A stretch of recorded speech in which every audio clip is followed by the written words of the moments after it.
The psalmist in the book of Psalms chapter 27 verse 4 talks about this one thing that I desire, that I may dwell in the house of the Lord all the days of my life, beholding his beauty, dwelling in his temple.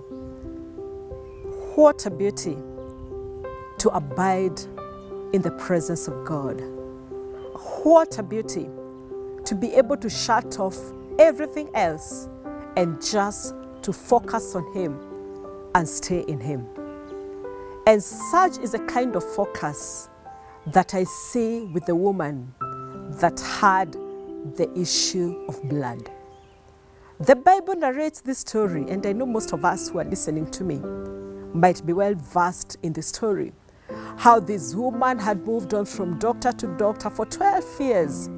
Her issues were not sorted out. For 12 years, she was in pain.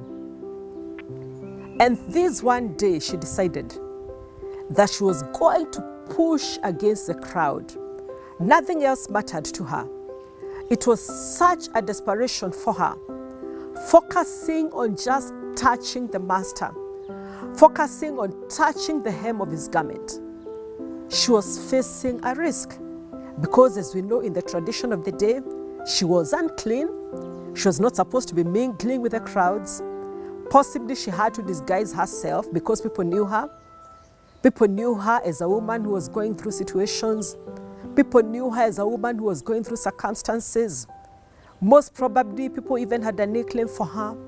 Most probably people had even labeled her, because as we know, society is very happy and very easily labels us as per the situations and circumstances that we're going through. But here she was. Nothing else mattered to her.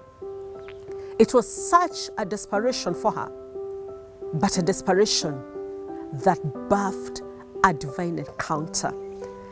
Because as she pressed through the crowds, she was able to get hold of the hem of the garment of Jesus.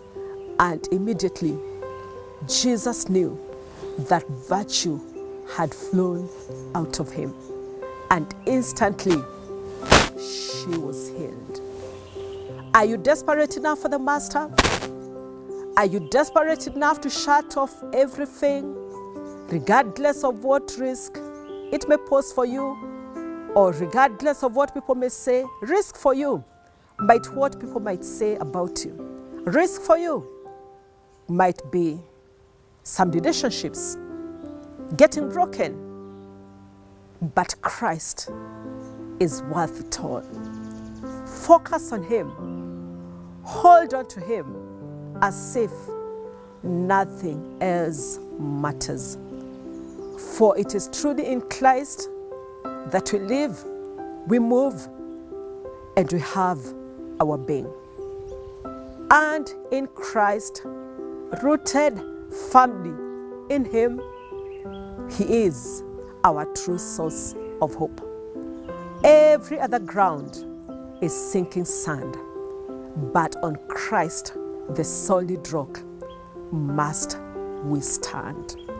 So hold on there. Keep your focus in Christ. Establish your hope in God. It is hope that cannot be shaken. It is hope that cannot be moved. It is hope unbowed. True hope in Christ. Bye-bye for now. Until next time.